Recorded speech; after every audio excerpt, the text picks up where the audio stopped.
demande juste... J'ai demandé à l'intelligence artificielle de faire ma couverture. Et c'est ça la couverture qui a été créée par l'intelligence artificielle.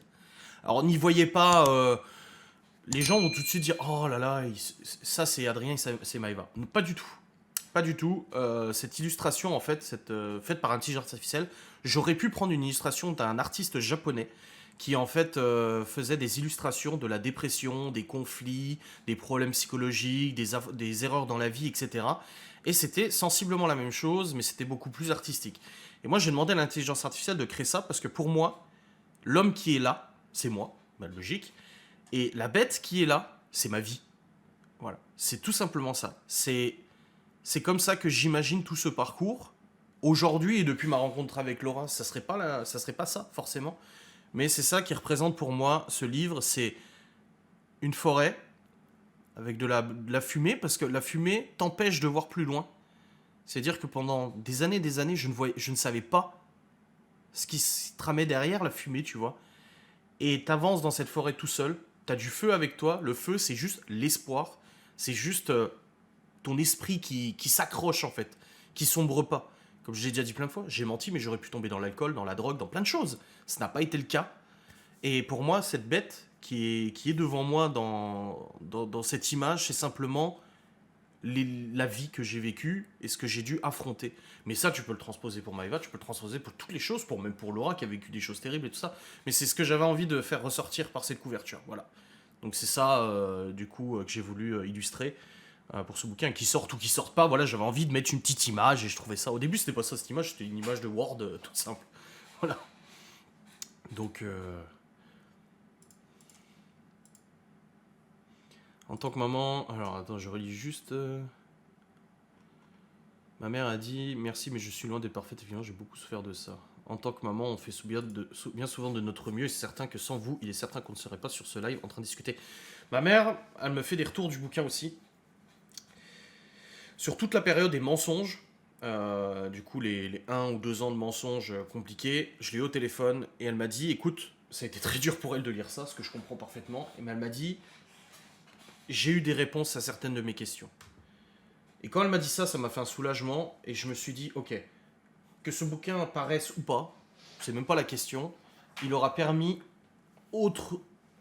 à quelqu'un d'autre que moi de pouvoir peut-être aller un peu de l'avant sur certaines choses. Et ma mère m'a dit, bah, vu que tu as raconté ton expérience vis-à-vis des mensonges, parce que ma mère a vécu son expérience vis-à-vis des mensonges, mais là je partage la mienne, mon point de vue et tout ça.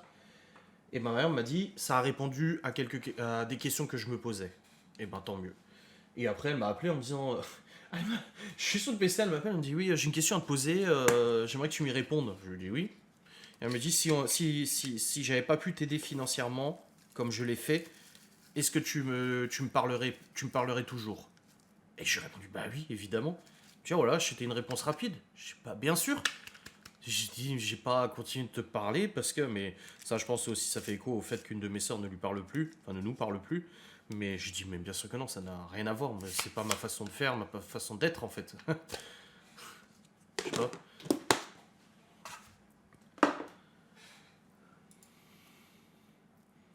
Donc Laura, alors du coup, il y a 213 pages.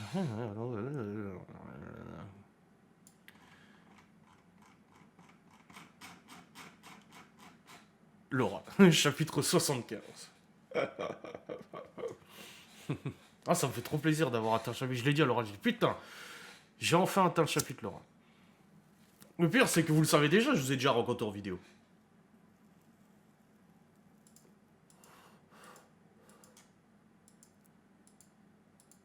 Bah, il y a des fois où je me suis éloigné de ma mère à cause de ces conflits et tout ça, mais j'ai jamais coupé les ponts avec ma mère.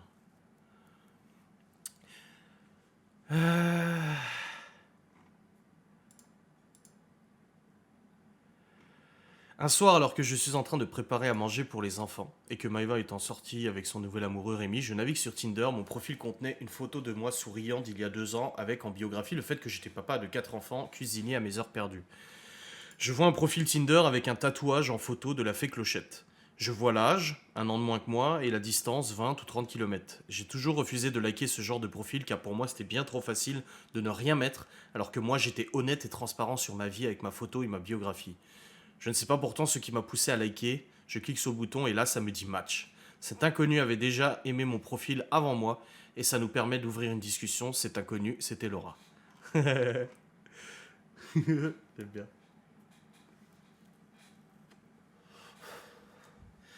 Avec Laura, nous entamons une conversation sur Tinder. Contrairement aux autres conversations que j'avais eues avec d'autres femmes, elle répond tout de suite, sans attendre. On peut donc déjà pas mal échanger sur nos envies, nos habitudes et comment on est au quotidien. Elle me dit qu'elle doit partir en repas chez ses parents avec son fils et ne pourra donc plus me répondre. Je propose qu'on poursuive nos conversations sur WhatsApp, étant trop traumatisé des conversations qui ne finissent jamais à cause du blocage sans raison des personnes de l'autre côté de la discussion. Elle accepte tout de suite et on s'échange nos numéros. Je l'ajoute donc sur WhatsApp et je découvre une première photo d'elle. Je lui fais remarquer d'ailleurs qu'elle n'avait pas montré sa tête sur son profil et elle me dit qu'elle m'expliquera plus tard pourquoi. Elle m'envoie d'autres photos et je la trouve très jolie. Un premier coup de cœur à distance rien qu'avec ses mots et ces quelques photos d'elle. Je m'en souviens encore des photos qu'elle m'a envoyées. Finalement, nous discuterons toute la soirée et d'ailleurs nous n'arrêterons pas de nous parler tous les jours depuis ce jour. Je lui dis alors travailler dans l'audiovisuel ne voulant pas l'effrayer par mon métier et ma situation particulière. Les jours se suivent et nous continuons de discuter de tout et de rien, de sujets banals mais aussi de sujets sérieux. Elle est vraiment intéressante et charmante. Je lui propose alors qu'on se rencontre. Elle m'avait dit être triste de ne pas aller à un marché de Noël cette année. Je lui demande si elle veut venir avec moi au marché de Noël de Strasbourg et elle accepte. On s'organise alors pour le jour et l'heure en fonction de nos emplois du temps. Je vais la chercher le jour du rendez-vous et lui offre un paquet de chocolat Kinder Chocobon. Elle m'avait dit au détour d'une discussion bien aimer manger ses chocolats avec son fils devant la télé. J'ai une bonne mémoire et j'ai tendance à retenir ce genre de petits détails pour faire plaisir en offrant des choses ou en organisant des sorties en fonction de ces derniers. Nous nous voyons donc pour la première fois. Elle est belle, souriante, mais très timide. On discute de tout et de rien sur la route et faisons le marché de Noël. Tout se passe très bien, j'essaie de la faire rire, j'utilise mon humour pour pouvoir briser la glace et passer un bon moment. Après ce marché de Noël, je la ramène chez elle et je repars. Elle m'envoie alors un SMS en me disant que si je voulais boire un coca chez elle, il aurait fallu que je lui demande. J'opère alors un demi-tour et continuons de discuter avec elle pendant 2 heures. Alors, faut pas faire gaffe, je me suis pas corrigé. Je repars ensuite car je devais me lever le lendemain pour emmener les enfants à l'école. Séverine m'appelle sur le chemin pour me savoir comment ça s'était passé. Je lui raconte alors mon enthousiasme pour cette rencontre. Les jours suivants, nous continuons à discuter encore beaucoup et on se revoit plusieurs fois, même pour quelques minutes dès que nous le pouvons avec nos vies bien chargées.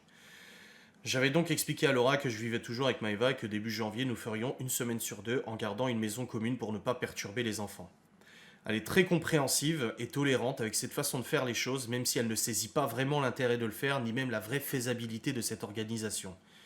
Maëva, quant à elle, me questionne beaucoup à son sujet, elle veut tout savoir, mais je refuse de lui donner des informations. Elle sait juste qu'elle s'appelle Laura, mais sans plus. De son côté, elle m'annonce s'être séparée de Rémi et avoir rencontré un autre homme. Honnêtement, je m'en fichais beaucoup. Je suis trop occupé à faire mon travail, gérer le quotidien et surtout discuter avec Laura toute la journée et le soir. On s'appelle souvent, on se voit en visio sur WhatsApp aussi. Je tiens aussi à informer ma mère de cette rencontre et lui avoue que je pense tomber amoureux de cette Laura. Ma mère me confiera plus tard que le jour où je lui ai dit ça, elle a dit à mon père, il est tombé amoureux d'une autre. Un vrai soulagement pour mes parents, ma mère étant très inquiète que je retombe dans les bras de Maëva. Je n'ai toujours pas dit à Laura ce que je faisais vraiment comme métier, ou du moins en détail. Je crains tellement qu'elle ne veuille pas continuer cette relation si elle découvre le métier que je fais et qu'elle regarde tous les vlogs d'avant ma rencontre avec elle. Trop honte aussi qu'elle découvre un Adrien que je ne reconnais moi-même de moins en moins. C'est juste que je travaille avec Maëva sur plusieurs projets et me dit accepter cela même si ça la dérange énormément. Elle peut comprendre qu'on a des business ensemble et qu'on ne peut pas tout arrêter aussi facilement. Tout le monde me dit pourtant de lui en parler et que si elle tient à moi, de toute façon, elle pourrait comprendre, mais je n'ose pas. Je me dis qu'il faudrait vraiment le faire en face à face et nous ne nous voyons pas plus énormément. Pas non plus énormément. D'ailleurs, notre premier bisou sera fait presque 3 semaines après notre rencontre. Nous parlons de plus en plus de sujets sérieux sur l'avenir, les projets de vie de chacun de notre côté, et je vois bien que cette relation prend une tournure vraiment sérieuse et solide. J'ai tellement envie de le dire sur les réseaux sociaux, j'en ai marre de faire semblant, je ne veux plus mentir dans les vidéos. Je veux le dire et je commence d'ailleurs à donner quelques indices dans des publications et stories Instagram. Les gens les plus malins avaient de toute façon bien compris que depuis quelque temps il se tramait quelque chose. Je parle de plus en plus à Maëva de faire une vidéo séparation car ça devient vraiment urgent. Je veux pouvoir vivre cette relation sans crainte de faire une erreur en vidéo.